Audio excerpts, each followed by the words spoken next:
Guys welcome back to my YouTube channel unique classes. तो आज हम देखने वाले हैं सीटेड पेपर 2, यानी कि आपका सीटेड पेपर 2 जो होता है उसमें आपका सब्जेक्ट स्पेसिफिक जो आपका एक पैटर्न होता है उसके अकॉर्डिंग डिज़ाइन किया होता है।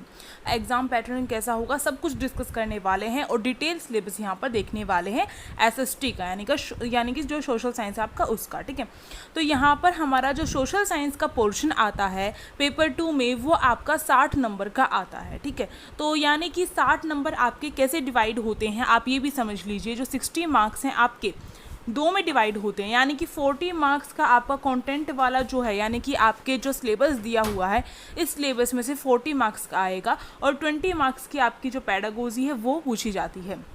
ठीक है, तो यानी कि आप जो है बहुत अच्छे से अपना जो ये सोशल साइंस का पोर्शन अच्छे से कवर कर लेते हैं। 60 मार्क्स आप जो हैं अच्छे से कर लेते हैं तो 30 नंबर बाकी रह जाते हैं आपका सीटेड क्रैक करने में, अगर हम 90 को लेकर चलते हैं तो। ठीक है, 90 मार्क्स को लेकर चलते हैं तो आपका अब का जो मिशन है, इस साल का मिशन आपका गोल यही है कि इस साल आपको सीटेड अपना जो है क्वालिफाई कर लेना है, ताकि आगे जितनी वैकेंसीज आ रही हैं उसमें आप क्या कर सके, उसमें आप भी एक कैंडिडेट के तौर पर जाएं, उस वैकेंसीज को आप जो है उनका फ़ायदा उठा सकें।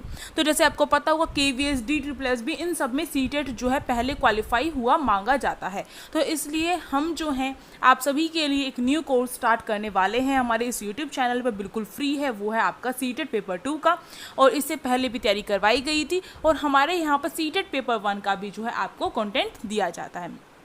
तो यहाँ पर आज हम डिटेल जो सिलेबस है वो डिस्कस करने वाले हैं, जिसमें हमारे सामने सबसे पहले हिस्ट्री आई है। आपका जो पोर्शन है मैं आपको बता दूँ, जो SST पोर्शन है उसमें आपका जो हिस्ट्री हो गई, हिस्ट्री प्लस में ज्योग्राफी जो हो गया आपका, और इसके साथ साथ आपका जो है आपका सिविक्स जो है, ये 3 जो सब्जेक्ट्स होते हैं ये आपसे पूछे जाते हैं। और क्लास 6 से लेके 8th तक की जो NCERT है आपकी SST की, वहीं से आपके क्वेश्चंस बनते हैं।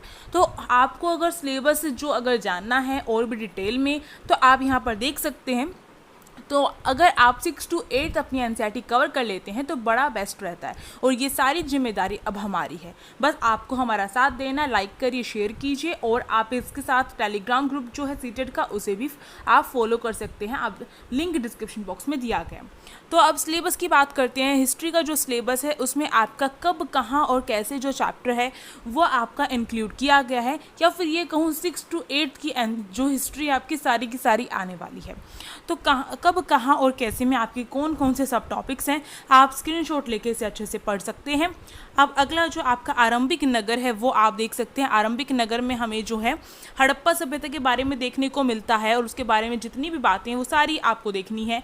वैदिक काल के बारे में देखने को मिलता है, जिसमें आपका वैदिक साहित्य वगैरह भी आ जाता है, महाजनपद वगैरह हो गए, इनसे आपके क्वेश्चन पूछे जाते हैं, और किस तरीके के प्रीवियस क्वेश्चन हैं उनको भी हम साथ में लेकर चलेंगे। ठीक है, अब देखिए जो आपका कब, कहाँ और कैसे था उसमें आपका किस तरीके से जो इतिहास है उसके कौन कौन से स्रोत है, कौन कौन सी तिथियां हैं, मतलब कि तिथियां जो होती हैं, जो डेट्स होती है वो कैसे हम डिसाइड करते हैं, सब कुछ बताया गया है आपको। ठीक है, और जो प्रथम जो प्रारंभिक जो समाज रहा है उसके कौन कौन से जो उपकरण, विशेषताएँ वगैरह हैं, प्रागैतिहासिक काल कौन सा है, प्रथम कृषक और चारवाहे किस तरीके से थे, तो इन सब के बारे में हमें देखना है। इसके बाद नए विचार आए, यानी कि जो जैन साहित्य, बौद्ध साहित्य आप देखते हैं उनके बारे में हमें अच्छे से कवर करना है अपना यहाँ पर। इसके बाद प्रारंभिक जो राज्य है उसके बारे में डिस्कस करना है, जिसमें हमारा जो मगध जो है, मगध एक साम्राज्य के तौर पर रहा है, और मगध जो है राजधानी भी रही है, और मगध के जो अलग अलग वंशक रहे हैं जिन्होंने मगध पर शासन किया है उनके बारे में हमें देखना है। जैसे कि हरेक वंश हो गया, शिशुनाग वंश, नंदन वंश हो गया, आपका मौर्य वंश यानी कि मौर्य साम्राज्य जिसने स्थापित किया था, इन सब के बारे में देखना, और मौर्य साम्राज्य के बारे में हमें डिटेल में डिस्कस करना है। ठीक है, इसके बाद आपका दुरुस्त जो भूमि से संपर्क तथा राजनीतिक विकास है उसके बारे में हमें देखना है। इसमें हम देखेंगे किस तरीके से जो व्यापारी हैं वो दुरुस्त जो भूमि से संपर्क में जो व्यापारी हैं उनकी क्या भूमिका रहती है। ठीक है, जो संबंध स्थापित करने में व्यापारियों की क्या भूमिका रहती है। इसी के अंदर जो है हम देखेंगे गुप्त वंश के बारे में, इसके अंदर हम देखेंगे। फिर गुप्त वंश के जो बाद वर्धन वंश है वो आता है, उसके बारे में हमें देखना है। कुछ जो विदेशी राज है उसके बारे में हमें डिस्कस करना है इसमें।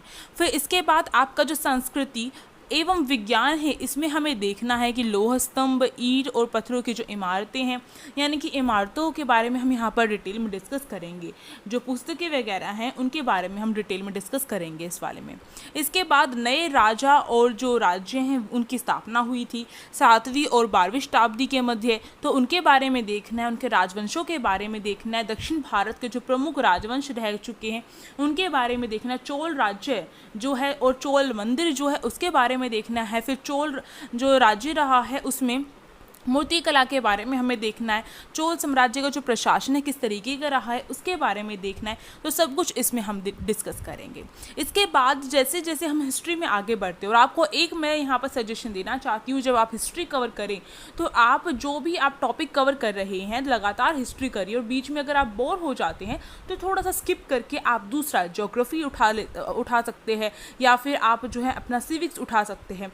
तो लगातार भी अगर आप बहुत सारे कहते हैं लगातार हिस्ट्री करिए, तो लगातार हिस्ट्री पढ़ेंगे तो आपसे पढ़ा नहीं जाएगा, ठीक है। इंटरेस्ट हमारा कहीं ना कहीं जो है टूटता चला जाता है। तो इंटरेस्ट को बनाए रखने के लिए बीच में हम जो है थोड़ा दूसरा जो सब्जेक्ट है उसे भी उठा सकते हैं, ठीक। पर अपना टॉपिक जो है पूरा कवर करने के बाद ही आपको दूसरा सब्जेक्ट उठाना चाहिए।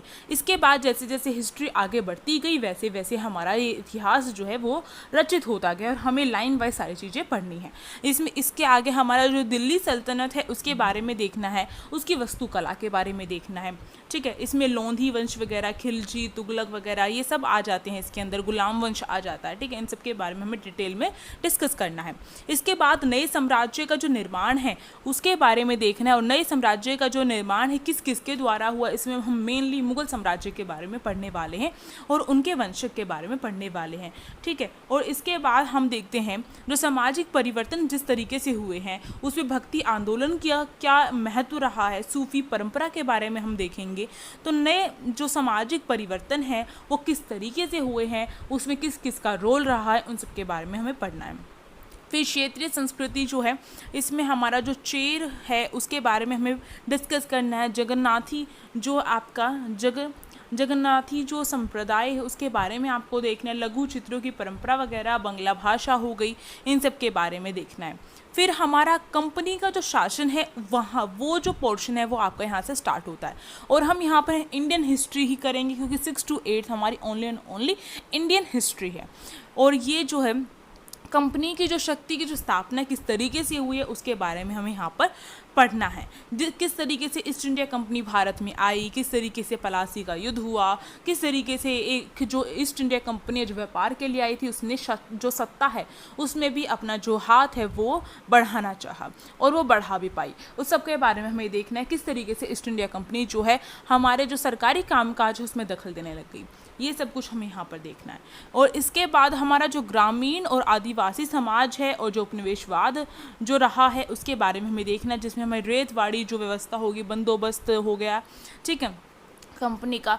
इसके साथ महलवाड़ी प्रणाली होगी, नील की जो मांग है किस तरीके से कंपनी कर रही थी किसानों से, भारतीय किसानों से, आदिवासी जो समाज है उसके साथ क्या क्या चीज़ें घटित हुई, इन सब के बारे में हमें देखना है। इसके बाद हमारी 1857 की जो क्रांति है यानी कि जो विद्रोह है वो आता है 1857 का, उसके बारे में हमें देखना है, ठीक है। इसमें इसको लेकर मैंने वैसे भी सेपरेट वीडियो बनाई हुई है, पर हम जो अपना सीटेड पेपर 2 करेंगे इसमें हम दोबारा से हम सारी चीज़ें कवर करते हुए चलेंगे। फिर इसके बाद हमारा जो आप देख सकते हैं ये रहा। इसके बाद कृषक, श्रमिक और जनजातीय जो आंदोलन वगैरह हुए उनके बारे में हमें देखना है। फिर उसके बाद हमारा महिला और जो महिलाएं एवं जो सुधार है, महिलाओं के लिए क्या क्या सुधार किए गए। जैसे आपको पता होगा जो सती प्रथा है वो भी हमारी जो अंग्रेज जिस टाइम पे थे उस टाइम पे सती प्रथा का अंत कर दिया गया था। पुनर् जो विवाह है उसे मंजूरी मिल गई थी। बहुत कार्य जो ऐसे हुए जो महिलाओं के पक्ष में हुए थे, उन सब के बारे में हमें डिस्कस करना है, ठीक है। इसके बाद राष्ट्रीय आंदोलन और स्वतंत्रता के पश्चात भारत का क्या स्वरूप रहा है उसके बारे में हम देखेंगे। इसमें हम पूरा डिस्कस करेंगे कि राष्ट्रीय आंदोलन जो हमारा चला है स्टार्टिंग से लेकर अंत तक का किस तरीके से हमें स्वतंत्रता प्राप्त हुई है, कौन कौन से आंदोलन हुए हैं उसके लिए, ठीक है, वो सब कुछ हमें इसमें देखना है। और कौन कौन सी बैठकें हुई है सब कुछ इसके अंदर आ जाएगा। और फिर इसके बाद जो है भारत की क्या स्थिति रही है, यानी कि स्वतंत्रता प्राप्ति के बाद भारत की कैसी स्थिति रही है उसके बारे में हमें देखना है, किसके साथ उसके भारत के किस किस के साथ संबंध रहे हैं उनके बारे में हमें यहाँ पर डिस्कस करना है। इसके साथ आपकी हिस्ट्री वाला पोर्शन कंप्लीट होता है। फिर हमारा आता है हमारा जो ज्योग्राफी है उसके बारे में अगर हम देखें तो ज्योग्राफी में भी आपको 6 to 8 की ज्योग्राफी बहुत अच्छे से कवर कर लेनी है। इसमें आप देख सकते हैं कि 6 to 8 में अगर आप देखेंगे तो आपको 6 में थोड़ा सा बताया जाएगा, फिर उसके बारे में थोड़ा सा डिटेल में 7 में बताया जाएगा, फिर उसके बारे में थोड़ा और डिटेल में उसी टॉपिक के बारे में 8th में बताया जाएगा। तो यहाँ पर हम जो करेंगे, हम ऐसे नहीं करेंगे 6th का अलग से, 7th का अलग से, 8th का अलग से, नहीं, हम तीनों क्लास का एक साथ करेंगे जिससे हमारा वो टॉपिक जो है बहुत अच्छे से कवर हो जाए। अब ज्योग्राफी की बात करें तो भूगोल के बारे में हमें देखना है। सबसे पहला चैप्टर तो आपका यही बनता है, जो ज्योग्राफी है उसका यही बनता है कि जो भूगोल है उसका जो सामाजिक अध्ययन वगैरह है किस तरीके से किया जाता है उसके बारे में हमें देखना है, उसकी क्या क्या शाखाएं वगैरह उनके बारे में देखना है, ठीक है। फिर उसके बाद जो है आपका जो ग्रह वाला चैप्टर है, प्लैनेट्स जो है, सौर मंडल जिसे कहते हैं, सोलर सिस्टम, उसके बारे में देखना है। उसमें जो अर्थ है, हम जिस अर्थ पे रहते हैं, पृथ्वी पे रहते हैं, उसके बारे में हमें डिटेल जो डिस्कशन है वो करना पड़ेगा, ठीक है, अच्छे से पढ़ना पड़ेगा उसके बारे में। यहाँ से भी आपके काफ़ी क्वेश्चंस बनते हैं ज्योग्राफी के। फिर उसके बाद आपका मेन जो टॉपिक है ज्योग्राफी में जो ग्लोब है, ग्लोब के बारे में आपका जो देशांतर और जो अक्षांश यानी कि आपका जो लॉन्गिट्यूड और लैटिट्यूड जो है उसके बारे में आपको देखना है, किस तरीके से टाइम जो डिसाइड है वो किया जाता है, ठीक है। टाइम को लेकर क्वेश्चन पूछे गए हैं और हम इन्हें डिस्कस भी करेंगे, ठीक है। और जैसे कि हमने यहाँ पर मानक समय ये लिख रखा है, ठीक है, मानचित्र जो आपका मैप वाले क्वेश्चन जो है थोड़े बहुत पूछ ले जाते हैं, एक दो, वो भी आपके यहीं से बनते हैं, ग्लोब से। फिर आपका जो ये जल संसाधन है उसके बारे में हमें देखना है कि कहाँ कहाँ से जो जल है वो प्राप्त होता है, और भी काफ़ी सारी बातें हमें देखनी पड़ेंगी। महासागरीय जो परिसंचरण है वो देखना है हमें, ठीक है, और किस तरीके से जल का वितरण होता है, कौन कौन से प्रमुख स्रोत हैं, ज्वार भाट जो है, तरंगे वगैरह, ये कुछ कॉमन ऐसे शब्द हैं जिन्हें हमें पता होना चाहिए और इनके बारे में डिटेल में बातें करेंगे, ठीक है। इसके बाद कृषि, एग्रीकल्चर जो है उसके बारे में भी हमें देखना है। इसमें हमारा इंपॉर्टेंट आता है हरित क्रांति, ठीक है, ये इसी के अंदर इंक्लूड हो जाएगा। फिर आपका प्राकृतिक एवं मानव जो संसाधन है, जिसमें हमें संसाधनों के बारे में डिटेल डिस्कशन करना पड़ेगा। खनिज संसाधनों के बारे में देखना है, मानव संसाधन के बारे में देखना है। जैसे कि आप जो 6 to 8 में से ज्योग्राफी की बुक उठाएंगे तो फर्स्ट चैप्टर आपका संसाधन देखने को मिलता है आपका, ठीक है। 8th क्लास में तो फर्स्ट चैप्टर आपका संसाधन ही है, तो संसाधन से भी आपके काफ़ी क्वेश्चन बनते हैं। चाहे आप UPSC की तैयारी कर रहे हो तो हर किसी कैंडिडेट को ये NCERT बुक तो पढ़नी पड़ती ही है, ठीक है। अब देखिए ये सारी चीज़ें, ज्योग्राफी का पोर्शन ऐसा पोर्शन है, चाहे आप जो है अभी केवल जो CTET है या फिर STET है उसकी प्रेपरेशन कर रहे हो, पर आगे चल के आप DSSS KVS की, NVS की, इन सब की प्रेपरेशन करने वाले हैं, तो उसमें आपका ज्योग्राफी का जो पोर्शन है काफ़ी आएगा, ठीक है। और ज्योग्राफी का जो पोर्शन काफ़ी नहीं, मैं ये कहूँगी मोस्टली जो टॉपिक्स हैं वो यही आते हैं ज्योग्राफी के, ठीक है। ज्योग्राफी के जो क्वेश्चन होते हैं वो आपके यहीं से बनते हैं, और थोड़ा सा स्टैंडर्ड इनका हाई कर दिया जाता है, 9 to 10 भी इंक्लूड कर दिया जाता है उसमें, ठीक है। इसके बाद अगर हम बात करें मानव जो पर्यावरण है उसके बारे में, तो इसमें जो वास जो स्थान है, परिवहन, संचार वगैरह के बारे में हमें इसमें देखना है, ठीक। और इसके बाद आपका जो ज्योग्राफी वो कंप्लीट हो जाता है, और उसके बाद आपकी पॉलिटिकल साइंस यानी कि सिविक्स आती है, नागरिक शास्त्र जिसे कहा जाता है। इसमें भारत जो है विविधताओं में भी एकता, किस तरीके से भारत में, इसके बारे में हमें देखना होगा। इसमें संविधान और लोकतंत्र के बारे में, संविधान कैसे बना है, उसकी पूरी प्रक्रिया क्या रही है उसके बारे में देखना है। लोकतंत्र के बारे में देखना है कि लोकतंत्र किस तरीके से हमारे यहाँ पर अभी तक स्थापित है, ठीक है। तो इन सब के बारे में देखना है, क्या क्या चुनौतियाँ ये लोकतंत्र को, सब कुछ इसके अंदर आ जाएगा आपका। फिर आता है हमारा सरकार। सरकार में हमारी जो राज्य सरकार है और स्थानीय सरकार है उनके बारे में हमें देखना है, ठीक है। स्थानीय यानी कि आपके जो ये पंचायती राज व्यवस्था वगैरह होती है वो आपके इसके अंदर आ जाती है। फिर हमें संसदीय जो सरकार है उसके बारे में अलग से पढ़ना होगा, या फिर आप इंक्लूड करके पढ़ सकते हैं, यानी कि मेनली आपको केंद्र सरकार, ठीक है, राज्य सरकार और आपके स्थानीय, 3 जो सरकारें हैं इनके बारे में आपको पढ़ना है, ठीक है। फिर इसके बाद हमारा जो सरकार वाला कॉन्सेप्ट क्लियर हो जाएगा, फिर हमें न्यायपालिका अच्छे से कवर कर लेनी है अपनी। इसके बाद जो जीविका निर्वहन के क्या क्या तरीके हैं उनके बारे में डिस्कशन करना है, और उसके बाद हमारा जो सामाजिक न्याय और हाशियकरण और लिंग भेद है उनको लेकर भी हमें यहाँ पर पढ़ना पड़ेगा। ठीक है, क्योंकि आपका 6 to 8 में ये सब कुछ लगा हुआ है। मीडिया की जो समझ है वो भी बच्चों के लिए लगाई गई है और वो सारी चीज़ें हमें भी करनी है, जिससे हमारा सीटेट का एक भी क्वेश्चन ना छूटे और सारे क्वेश्चन हम कर सकते हैं। और लास्ट क्वेश्चन मतलब कि जो ये जब से ऑनलाइन जो ये पेपर है ये होने लग गया है, तब से सबके मन में ये आ रहा है कि सीटेट का जो पेपर है वो हमारा नेगेटिव मार्किंग होगी या नहीं। तो लास्ट टाइम नेगेटिव जो मार्किंग है वो नहीं हुई थी, इस बार भी नहीं होगी, तो टेंशन नहीं लेनी है। सीटेट में आप तुक्के भी लगा सकते हैं, कहने की बात ये है, ठीक है। और इसके साथ साथ केवल तुक्कों से काम नहीं चलेगा, अगर आपको सही में तैयारी करनी है तो आपको पढ़ना पड़ेगा, अच्छे मार्क्स लेके आइए, ठीक है। उसके बाद आपकी जो है ये जो तैयारी आप यहाँ पर करेंगे वो आपके आने वाले एग्ज़ाम्स की, आपकी सरकारी नौकरी जो गवर्नमेंट जॉब है उसमें भी आपकी मदद करने वाली है।